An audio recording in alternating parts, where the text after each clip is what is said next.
Hello students, असी कर रहे हैं class 10th chapter 6 triangles exercise 6.4 question साडा है थर्ड। इस तो पहला असी एक थ्योरम की है जो सी साडी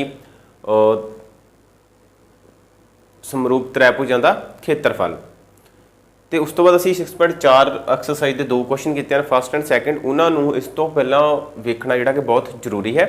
सो शुरू करते हैं अपना क्वेश्चन जिस दे विच साडे कोल गिवन दिता गया है कि दो त्रिभुज हैं साडे कोल ABC और DBC इक्को ही आधार उत्ते जिहड़े कि साडे कोल स्थित हैं। सो आधार किहड़ा है साडे कोल BC उत्ते स्थित हैं। सो त्रिभुज किहड़ा है ABC। तो देखो इधर साडे कोल इस तरह एक फिगर बनी है ABCD। सो इस दे विच साडे कोल ABC हुण असीं C नूं जदों मिलाने आ तां साडे कोल एक जिहड़ी है त्रिभुज ABC तैयार हो जाती है, दूसरी है DBC। सो DBC तो इस तरह साडे कोल दो त्रिभुज जिहड़े वो आपस दे विच बन जाते हैं। हुण की है कि एक ही आधार BC उत्ते स्थित हैं।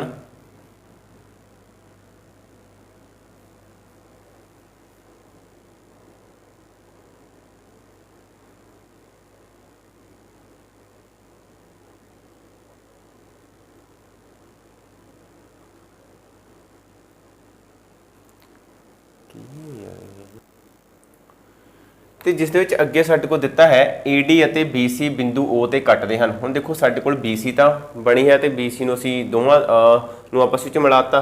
सो AD बनाउण दे लई असीं A नूं D दे नाल की करांगे मिला दांगे।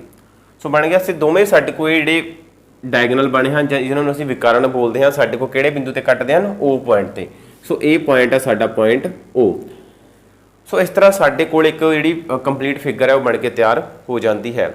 सो सानू पता करन की कहा गया है या सिद्ध करन सानू कहा गया है या कहा है कि दर्शाओ एरिया त्रिभुज ABC ओवर एरिया त्रिभुज DBC बराबर है AO ओवर DO।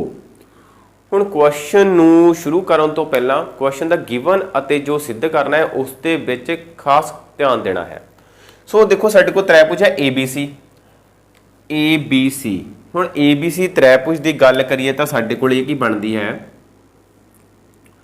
इस तरह एक ABC त्रिभुज जिहड़ी वो बन रही है। सो इस ABC त्रिभुज दे विच AO तो किते भी नहीं आ रहा। इस तरह DBC त्रिभुज की गल करिए तो साडे कोल इस तरह नीचे साडे कोल जिहड़ी एक DBC त्रिभुज है वो बन रही है। सो इस दे विच भी साडे कोल DO जिहड़ा किते भी नहीं आ रहा। सो हुण साडे कोल DO जिहड़े वो किस तरह बनणगे, ठीक है। ये देखो जदों असीं ए वाले पॉइंट्स जिहड़े सॉरी ए वालियां रेखाखंड जिहड़े असीं जदों लैंदे हां इस तरह ये साडे कोल O पॉइंट बन गया। इस तरह जदों असीं A तो लैंदे हां तां साडे कोल ये जिहड़े AO ते DO जिहड़े कि बन रहे हैं। हुण सब तो पहला असीं अपने त्रिभुज दा खेत्रफल किया गया ABC दा उसकी गल करते हैं। सो त्रिभुज दा खेत्रफल किहदे बराबर हुंदा है? त्रिभुज दा खेत्रफल बेसिक फॉर्मूला जिहड़ा साडे कोल हुंदा है 1/2 गुणा आधार गुणा लंब ਜਾਂ 1/2 गुणा B गुणा H। So B means base and H for शिखरलंब जिसनों ਅਸੀਂ हाइट बोलते हैं। सो इसनों सिद्ध करन दे लई असीं इस चीज़ नूं सिद्ध करन दे लई असीं दो लंब अपने कोल जिहड़े कि विच असीं ड्रॉ करने हैं। सो वो लंब साडे कोल की होणगे, एक लंब साडे कोल बनेगा A तो ए पॉइंट का नाम रख लेंगे असीं L ते एक लंब जिहड़ा साडे कोल बनेगा वो इस पॉइंट D तो बनेगा, इधर आ गया साडे कोल पॉइंट M। इस तरह साडे कोल जिहड़े लंब हुंदे हन वो साडे कोल की बनाते हैं 90 डिग्री के कोण जिहड़े कि बनाउंदे हन। सो इत्थे लिखते हाँ एक लंब AL अते एक DM भुजा BC ते बनाओ। सो ये दो लंब असीं बना लए हैं। सो इस लंब दो बनाउण तो बाद साडे कोल जिहड़ा त्रिभुज ABC है एरिया त्रिभुज ABC ओवर एरिया त्रिभुज DBC। सो दोवां दा जिहड़ा खेत्रफल किहदे बराबर आएगा साडे कोल 1/2 गुणा B गुणा H। सो 1/2 गुणा बी गुणा एच। सो हुण साडे कोल दो लंब बनते हैं। इस दे विच देखो साडे कोल इधर जिहड़ा कि एक लंब बन रहा है, सो ये लंब साडे कोल इस तरह बन रहा है। ये जिहड़ा लंब है एल ते इत्थे एक लंब बन रहा जिहड़ा साडे कोल है एम। सो फॉर्मूला की है 1/2 गुणा आधार गुणा लंब। एच का मतलब लंब हुंदा है। सो जिहड़ी भी भुजा ते लंब हुंदा है वो भुजा साडे कोल आधार हुंदी है। सो इत्थे साडे कोल जिहड़ा बी होएगा वो साडा की होएगा बी सी भुजा साडा जिहड़ा कि वो बी होवेगा। तो इस तरह साडे कोल की बनता है is equal to 1/2 multiply b c multiply h कितना है साडे को ए एल। सो साडे को शिखर लंब ए एल आ गया। ये आ गया साडे को 1/2 गुणा बी सी गुणा डी एम। इस तरह साडे कोल जिहड़ा आउंदा है। सो इस दे विच देखो साडे कोल 1/2 कैंसल हो गया, बी सी ना बी सी कैंसल हो गया, तो साडे कोल जो बचदा है की रह जाता है A L over D M. So ये किहदे बराबर आंदा साडे को एरिया त्रिभुज A B C over area त्रिभुज डी बी सी। सो इस तरह ये साडे कोल इन्हां दे खेत्रफल का अनुपात जिहड़ा बराबर होंदा A L over D M, जिसनूं असीं इक्वेशन रखते हाँ फस्ट। इस तो बाद साडे कोल दो त्रिभुज बन रहे हैं। जदों असीं लंब बनाया तो त्रिभुज ए एल ओ अते त्रिभुज डी एम ओ विच। सो हुण असीं इन्हां दोवां त्रिभुजां दी गल करांगे। ए एल ओ देखो साडे कोल की बनदी है, इस तरह है साडे कोल ए एल ओ। इत्थे है साडे को 90 डिग्री का कोण। सो लंब होगा तो साडे को 90 डिग्री का कोण बनेगा। दूसरा है साडे कोल इस तरह बन रहा है साडे को पॉइंट डी एम ओ, ये भी साडे को 90 डिग्री बन रहा है। सो इन्हां दोवां त्रिभुजां दे विच साडे कोल की आंदा है एंगल ए एल ओ बराबर है एंगल डी एम ओ। सो दोवें एंगल साडे को किहदे बराबर हैं 90 डिग्री के बराबर साडे को जिहड़े कि वो आंदे हैं। सो इस तो बाद देखो साडे कोल दो विकर्ण हैं, विकर्ण बी डी विकर्ण बी सी अते ए डी तो।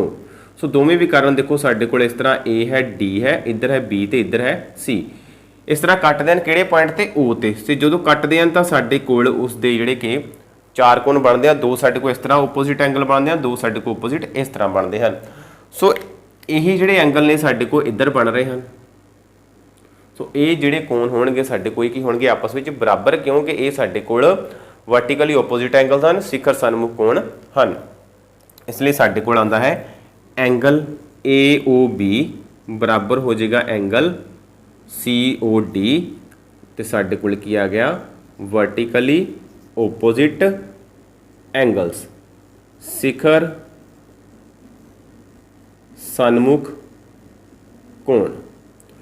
सो क्लीयर हो गया ये वाला।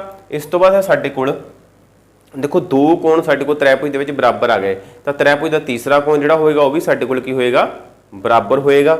सो इसलिए असीं लिखते हाँ साडे को आ जाएगा त्रिभुज ए एल ओ समरूप है त्रिभुज डी एम ओ। सो दोवें त्रिभुजां समरूप हो गई। सो कसौटी किहड़ी साडे को लग जाएगी ए त्रिभुज समरूपता कसौटी।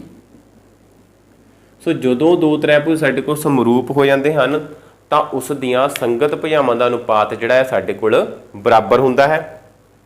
सो संगत भुजावां किहड़ियां बनदियां साडे को देखो इस दे पहले दो पॉइंट लो ए एल, इस दे दो पॉइंट लो डी एम, इस दे ओवर आ गए बराबर एल ओ बराबर आ जाएगा साडे को ओवर एम ओ, फिर आएगा साडे को ए ओ ओवर आ जाएगा साडे को डी ओ। इसनूं असीं मानते हैं 2। हुण ध्यान दिओ इक्वेशन असीं फस्ट अते सैकेंड इक्वेशन च ध्यान देना है। इक्वेशन फस्ट की है साडे को पहलां देखो ए आर एरिया त्रिभुज ए बी सी एरिया त्रिभुज डी बी सी।